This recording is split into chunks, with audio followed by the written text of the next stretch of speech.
You want to be an architect? Maybe a truck driver? Maybe a realtor? Something in the medical field? Huh. Listen to Career Paths Unedited on that. Thursdays.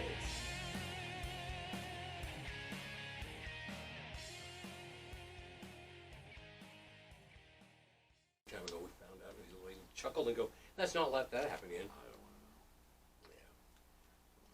Yeah. I'm just saying. So anyway, there I was thinking. So I know we met upstairs. I'm sorry. Ryan. Ryan King. What do you do? You're not hanging out What with do this you guy? do? Construction. He's a truck driver. He does, did you find out what Jim's friending you for in Liberty Lake? Jim's friend. Oh, it's an insurance job, so I passed it on to another guy that does insurance jobs. Huh. I'm seeing white on the shoes. You do. Did a little demo today. Ripped Okay. out some drywall, put in a new closet. Okay. I was gonna say either demo or sheetrock. One of those two. That's tomorrow. Got it. So is it your own company or work for somebody? Well, right now I'm working for a guy, helping him out.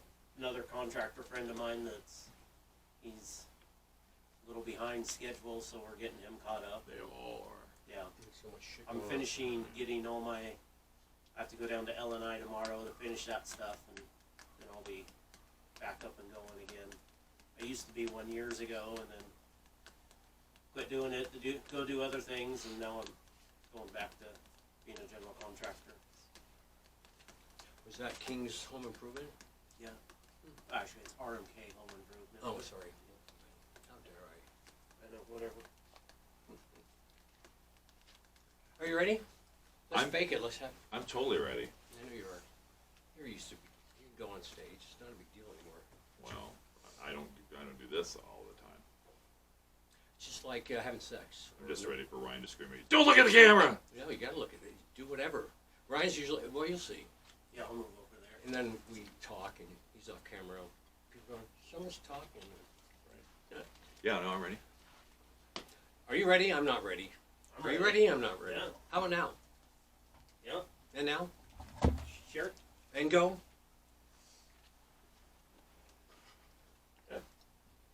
Welcome to Career Paths by Infonet. I'm your host, Victor Boudreau. And my guest today is Vince Brown. Oh crap, I screwed that one up. I actually got it right. I screwed last names up on purpose. And I didn't know how to screw yours. We had a guest on, Emily Peterson. I screwed her last name up on purpose. I'm sorry. You could screw it up. You could add an E to the end and screw it up that way. Oh. Brownie? It would be a spelling error. It's pronounced the same. See, I just... But your audience would be none the wiser. well, they're not very... If they're watching us, they're not very... I'm thinking insulting your audience is not a great way to start. It's because I'm not very smart. So they bring me up. I forgot to introduce my behind the camera scene guy, Mr. Ryan King. Say hello, Ryan. Hello. See, there you go. We're trying to get him on set, but he's sort of camera shy.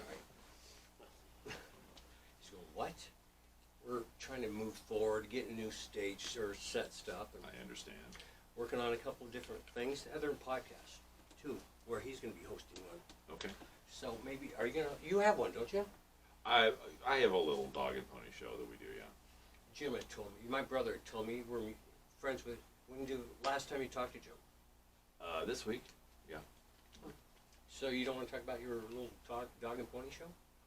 It's called the Ego and the Id podcast. I do it with a buddy of mine that we talk about, things that tinfoil hat, Idaho Panhandle dwellers talk about. Nice. Yeah. I could go on that. Yeah. So now, but speaking of that, like, are we doing this Joe Rogan style? Like, we got a blunt and some whiskey in the wings? I don't drink. You know that. It's never been my thing. Well, you can. Who said anything about you drinking? I know. I assume, but yeah, if you brought it, maybe there is some stuff upstairs. All right. Well, some E or any? Do we have anything? I don't. I know something's up there from Deb, All right. the Fine. woman. Fine. I'll go stone cold, I guess. It'll be first time. Yeah. No. I actually live there most of the time. You have played in rock and roll bands all your life. You're performing. You took time off. Yeah, more than once. Yeah. And you joined a band a year or two ago. I did join a band. Cover It's called Rock Candy. Hmm. We play around the Coeur d'Alene, Spokane area, and we have a website, or we have a You can plug Facebook it. page, I should say. TheRockCandyBand.com is the website, and then you just Google Rock Candy in Coeur d'Alene, and you'll find us there. A lot of my guests, obviously my brother had Matt Smith on, guitar player. Do you remember Matt? I remember Matt. He was vaguely, on. yes. He was on. Several guests are through the music. Yeah. Mike Ankeny, he was sound man. You know, so the people that I've got to know over the years, different. I just know a lot of people. Not always good, but. No, true. Well, not all of us are. Oh yeah, I was talking about you. How'd you know? Well, I'm I was talking about Ryan actually. I'm a B grade mock star at best. Yeah, but you're a good drummer. I always thought you were, me being a drummer, you being a drummer, it's like, hey, how's he doing that? But you're a little more technical. I remember when, let's go back, sidetracking, was it the Beach Boys? Yeah. Or The beat. Well, I don't know. What are you gonna Joe say? Albee? Yeah. So my third gig ever was opening. Mm-hmm. We were the first of 3 local bands opening for 3 national acts, culminating with the Beach Boys. So it was us, and then All Fall Down and Rendezvous, 2 wonderful local bands. Yes. Still good friends with Bob Baker, actually, who was Nice. the drummer for Rendezvous. And anyway, so. Quarter Flash. And then Quarter Flash, Greg Kim Band, and the Beach Boys. Yes. And the Beach Boys were easily the worst act of the day. Sorry, but they were.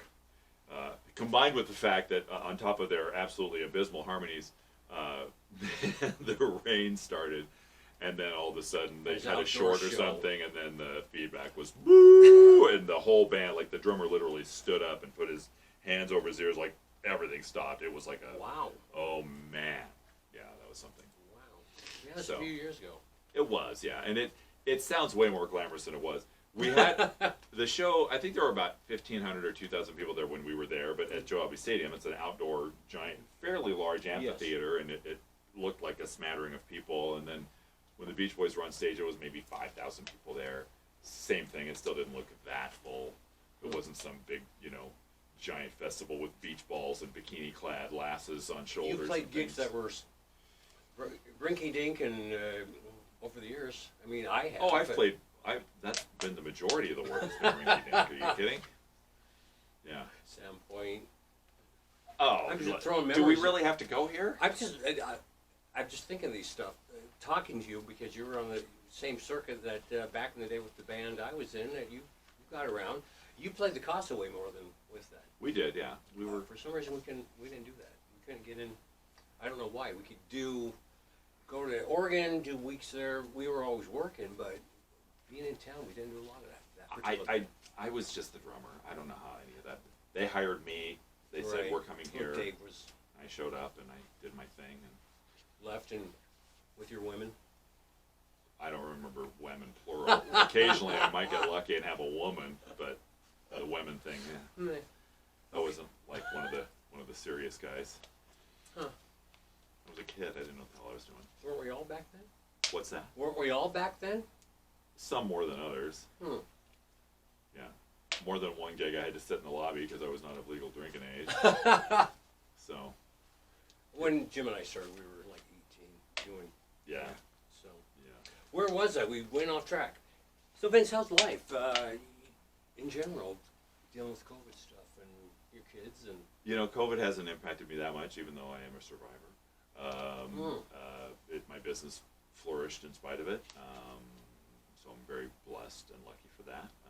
It's been a bit of a pain in the ass from a personal standpoint, but not as much as most places in the country because I am lucky enough to call Idaho home, so they don't have the same standards as Washington State. as Washington, as the Carolinas, as Massachusetts, as you name it. It's way worse. You never know what's going to happen with those. You need one of those windows in the back. Where you No, can throw your thing and then do we've the had crashing we've heard glass. that before. No, we don't. We're not going to steal Dave's thing. Come on, that's Dave. It's got to be patented. Yeah, I'm sure. Come Yeah. on. And I'm Yeah. sure they would come after you all these years later. Yeah, we're not crashing. We don't have the technology to put the crash sound in behind. Right. It's very sophisticated. Well, we just don't have that capability. Well, it's moving. The technology's moving backwards. Everyone knows that. Okay. You can't dub this stuff in after the fact. That can't Well, happen. no, that doesn't happen. Sure. Well, we just don't know how to do it. Once again, Right. Right. we don't. Ryan does the video editing, and You do a fine job for what That's little why is it's there. called unedited. Right. We're still learning. So anyway, give us some background on you yourself. Married, divorced, kids. You're divorced. We talked about that. So Well, good Lord, are we talking about career stuff? we're trying to I get don't back want- into that. I'd like to. But that's part of We my should- to get your background. We should in. go all into that. I don't want to talk about all my skeletons. It's just what you're doing. How about today? My personal life is a graveyard, my friend. Well, you have kids. That's an awesome thing. Yes, I did spawn. Okay. That's not. I divided. I'm not trying to dog you because of the divorce thing. I have several. I just don't. I'm not blessed with kids. I think that's a great thing. I know it's not easy from what I see. I don't know. I don't have kids. I do have kids, and they're awesome. I have a 21-year-old boy and a 17-year-old girl, and they're figuring things out as they go. My daughter's still in school, and the oldest is working. I see them regularly. They were with me this weekend, and so that's lovely. My son is an ox. He could throw me through a plexiglass window without even trying, and I'm not exactly a small guy. So, Right. So, you know, I take no pride in that, but I'm glad he'll be okay and can handle himself. He wants to pursue law enforcement, so that's what he's doing. There you go. So, since we're called Career Paths, though, don't you think we should talk a little bit about what it takes to be a professional musician? You know, we haven't touched on with all my guests that are musicians. We haven't gone there so much because we bring them on to do a realtor, architect. Got it. That one guy, Jim, was an architect. Used to be. I think maybe I don't know what he does. I don't talk to the guy. He's a neophyte. He just dabbles. You'd have to watch a couple of the old popular listener. Yeah. The number one tip to being a musician, to being a successful musician, though, is don't listen to either of us. Because, I didn't succeed to the level I wanted to. well, I didn't want to open this door, but you got to get out of Spokane, that's for sure. I'm grateful for everything I did at this point in my life, though. Looking back, I only missed one Thanksgiving with the family over the years. Right, that's pretty good. Christmases, birthdays, funerals. I'm Right. very grateful for looking back now. Yeah. So being the old guy and that perspective. Right. Well, you know, and there is you can be a musician and be from here because you had Bing Crosby, of course, and you had Miles Kennedy, and you got I forget the guy's name, but he's the drummer for Eddie Money. Graduated West Valley High School. Glenn. Was Glenn? I don't know. I think you might be right. Yeah. I never met him, even though one of the bands I was in opened for Money, Eddie Money, years ago. Oh wow. Yeah, at the Opera House. Yeah, loved Eddie Money. I never met him. Seemed like a cool guy. Ex-cop, actually. I know Joey Shalom, know him well, hung out with him. All right. Just saying, I don't hang out with Joey, but you see stuff online, or I do. Right. So I just never got to see him backstage, or when we sound checked, or we had to go to the other gig. Right. So anyway, where were we? Career. Okay, rank my kids. I was sick a couple days ago. It wasn't COVID though. It just a little rundown and the weather with it jumping and stuff. So, Hepatitis C or it's probably just brain cancer. okay, just I don't care as long as it's not communicable. Well, don't kiss me. That you didn't have to say that. That's mean and hurtful. Vince, what do you do for a career now? You run. You've been doing. What is it exactly? Is your job title? So I own my own company, but technically I'm a recruiter. I recruit. What's the name of your company, sir? So Actus Actuarial Search. We recruit actuaries and related staff for property casualty insurance entities. So that might be insurance carriers, it could be brokerages, it could be non-insurance entities that need that type of talent. Maybe they have internal insurance programs or just need that sort of analytical horsepower, and they'll dip into my pool. And it's also consulting firms that support those industries too.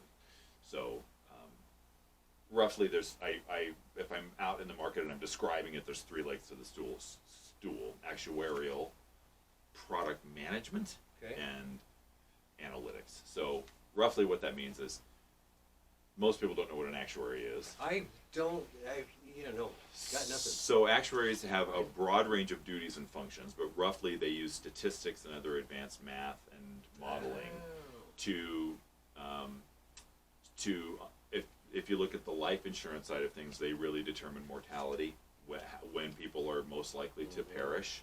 So if they're selling somebody a life insurance policy, they can say, well, this person exhibits these characteristics and traits, they're this old, they have these health concerns, they live in this zip code, which is maybe there's a higher than normal cancer rate or something. Yeah. And then the actuaries are the ones that determine two major functions, or two major calculations. One is what the rate would be for the individual buying that policy. Correct. And then secondly would be how much cash the company has to have on hand to pay claims and remain solvent. But in my world, I'm property casualty, so it's determining what you would pay for your auto rates, determining what you pay for your homeowners rates, determining what a business is going to pay for their general liability insurance or for their professional liability. But the industry is honestly endlessly fascinating. I know that's hard to believe, but there's There's a lot much to it. There's more than the general public know, obviously. Well, I think of it, so now having kids, of course, I've seen The Lion King 10,000 million 100 times. And every time I watch The Lion King, the scene where Mufasa takes Simba out and he says, look, Simba, look as far as the sun touches, or whatever he says, right? And he says, all this is yours, right? Well, when I see that scene now in the movie, all I think is, look, Simba, look at everything the sun touches. All of it is insured.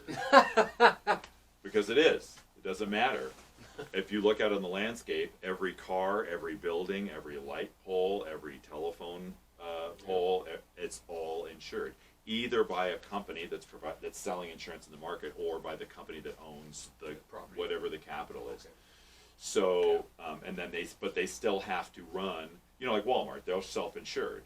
Well, that doesn't just mean that they're cavalier about it. They have their own internal insurance team that determines what their exposure is, and they squirrel money away to pay insurance claims for everything, for loss of inventory, for human losses that might happen on the side.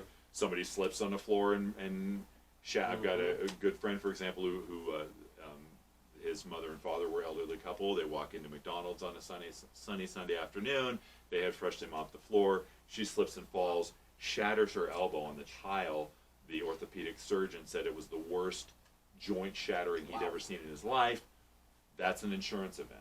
And so big box stores like that have to deal with that massively. You've got people getting hurt all the time. Either you've got carts rolling into cars, people getting run over, falling, slipping, fist fights break out. I've not thought Only of this in Walmart. Stuff. Have you? Walmart's the only place The where insurance fist fights event, break yeah. out. So the bottom line is that that's an insurance event, and so you need to know. In that case, it's about how much money do we need to have on hand to pay claims and to deal in with the these bank things. or wherever they hold it. Yeah, and those risks can be incredibly long-tailed. If you've got product liability claims, think of asbestos claims, right? That's a long-tailed claim. Yep.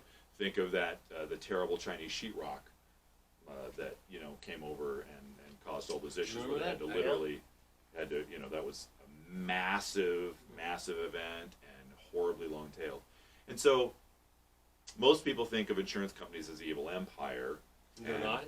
I honestly don't think that for the following reasons, which I know you're dying to hear. I am, because they're not evil, but you're in cahoots with them. So. Well, I don't mean to say that they can't be evil, because Thank you. of course any business can be evil. Ryan's right? evil, actually.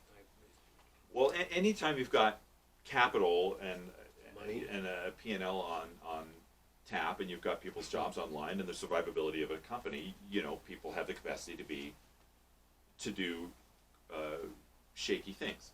But the difference, I guess I would say, in insurance from all of the financial services is that when a claim happens, you can take somebody whose back is against the wall, either an individual or a company, and some of those companies are small businesses, restaurants that are fighting for their life, business interruption insurance, disability insurance for the private business owner, etc. They file a claim, it can literally save their life. It can keep them in a home and keep their kids warm and keep them safe.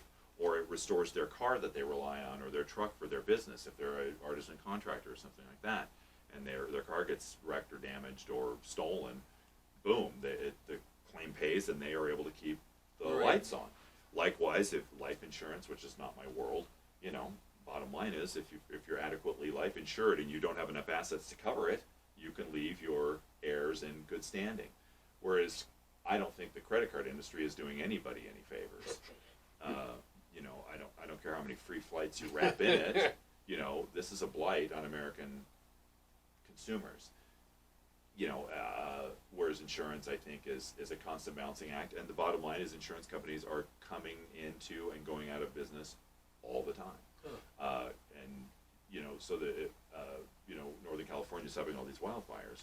The last wildfire season, just the Northern California Auto Club, that was a $3 billion event for them. Wow. So those are big numbers, and those are very sophisticated calculations, and they're paying out real money. What sort of money are credit card companies paying out? They're not. They're charging fees and late penalties and interest, and the money comes in and it never leaves. Insurance is not that way. It's a product that people are buying. So I have a lot of affinity for the industry, You both sound for. like you're an insurance salesman. Well, it's funny because my actual industry is recruitment. That's what I was going to say. But I don't I'm not see myself in that industry. I see myself as supporting the insurance industry because recruiting's recruiting. But the insurance industry, I very consciously, I got into the industry somewhat by happenstance, but I very consciously started my company very intentionally of being back in this industry. So it really is a love for me. The people that are in it, the people that I talk to, the depth, and they're passionate about it. And again, it's like you think insurance, you know, it's like. I've never had you this know, intensive a conversation but just it's- about insurance. But it's really something. We've never talked. You never shared. I want to know how you got in. Yeah, we'll get there. Hold on. He's in what? Well, I'm a very deep thinker, so it takes a while to get me to open up. Oh, it didn't take you very long here. Ryan, did it I take know. very long? That was a long time. So anyway, so that's what I do. So roughly, that's the function of an actuary. Okay. The other two specialties that I work with, and specialty is a recruiting term, is product management. Those are the people responsible for, in my world, running the profit and loss for their book of business. So like for instance, a company might be running their business in 5 or 6 or 7 states. So they'll assign a product manager to run the auto product for these 2 states, Right. or run all personal lines for this 2 states, right, or 4 states. That's a product manager, and so they're working with the actuary, and it's a balance of pricing, marketing, claims handling, the reserve function, branding, agency interaction if they're dealing with independent agents or captive agents. There's a lot I had there. no idea. And those are sophisticated people too, but they're more business minded rather than pure numbers. Right. Now the other side is the analytics side. So the actuary tends to look in the rearview mirror a little bit and say this is what's going to happen. The analytics side is more, okay, based on people's behavior, based on industry trends, that sort of thing. We're going to do even more sophisticated modeling, and we're going to determine what this person's likely to do and how their behavior is going to play out and how it might impact us. It's much more forward looking. I've never thought of this stuff. And it's very data intensive, and of course, you know, we have the capacity to collect data on a much grander scale now in every industry. Correct. And that third leg of the stool, that analytics stool, is the one leg of my service offering that's independent of the industry. Those people can actually move in and out of insurance. They could go work for Google, they could go work for oil and gas, they could go work for another industry, and their skills will still be needed. Okay. The actuary and the product manager in my world are very vertical market specific. They're specific to that industry. And also I should say too that insurance is not insurance. So like the people that I work with, I couldn't just transport them over to life insurance or health insurance. There's so many particulars in how the business is regulated and the factors Laws and everything. and rules that Everything. state to state and Hugely, yeah. And also I should say too, another thing or element about insurance that makes it that much tougher on the insurance company is that it is regulated at the federal as well as the state level. Yeah. And at the state level, it's heavily regulated, and it all comes down to who the insurance commissioner is, who's typically an appointed person by an elected official. And some of those people are deeply political and very compromised in What? some cases. No. And so you know, if you take a nationwide player like a Travelers or a State Farm, well, they have 50 states to contend with. Right. And they have to adapt they can't just say, well, here's our product, we're going to go sell it. They have to say, here's our product, and then what the hell does Washington want us to do? What does New Jersey want us to do? Wow. What does Texas want us to do? You know, like for instance, so like in Hawaii, you're selling auto insurance in Hawaii. You cannot report the person's gender or age. Huh, not even, wow, okay. So I think I have that right. I don't work a lot on those deals, Okay, but it's that much. Whereas other companies, other states are like, you can use, you know, age, gender, zip code, car type, trim level, Wow. 2 doors, 4 doors, credit score, all these things. Credit score is the number 2 factor typically for for how likely someone is to be a loss risk for a company. Okay. The lower the credit score, the greater chance they're going to be a knucklehead behind the wheel. Okay. So Numbers speak for itself. they do, Right. which is really unfair because It is what it is, Because but- sometimes really good people get their ass kicked in a recession or whatever, and their credit score goes in the toilet, Exactly. and they're still responsible, upstanding people. Right. But Right. Numbers are numbers, though. actuarially speaking, it's still a factor. So Okay. so it's endlessly complicated, and Wow. it's always ebbing and flowing, and it's very, very cyclical. And state to state, federal, and State to state. wow. So, how did you get it? What was your passion? Because I've known you for years. I didn't know any of this. We've never chatted like this. I'm glad you're on the show. Once again, that's having friends on. I learn a lot about them, more about them. How did you go from, you had a coffee shop or a drive-through situation, that way you're working your butt off and you're falling, and it was, how'd you get from there to, Well, that was a detour. I don't know if you remember the Looney Tunes cartoon where the 2 kids are sitting in front of the Wile E. Coyote cartoons, right? And he's going, when I grow up, I want to be a psychiatrist, right? Remember that one? no, I don't. Yeah, so, well, that was me. Well, I was the same age. I was like 5 or 6 years old. Okay. I'm like, when I grow up, I want to be an insurance headhunter. No, I felt, I don't know anybody who grows up and wants to be a recruiter of any kind. I don't know anybody who grows up and says, I cannot wait to be an insurance agent. You know, the bottom line is you get into it to meet a need, and that need is to feed yourself. What? It's a very small sliver of the universe that gets to say, I'm going to grow up and be a writer, and they actually go do that. Or I want to be an actress or a ballerina, or I want to be a whatever. Sometimes you want to be a firefighter. Okay, well, Right. that's okay. Once again, things change.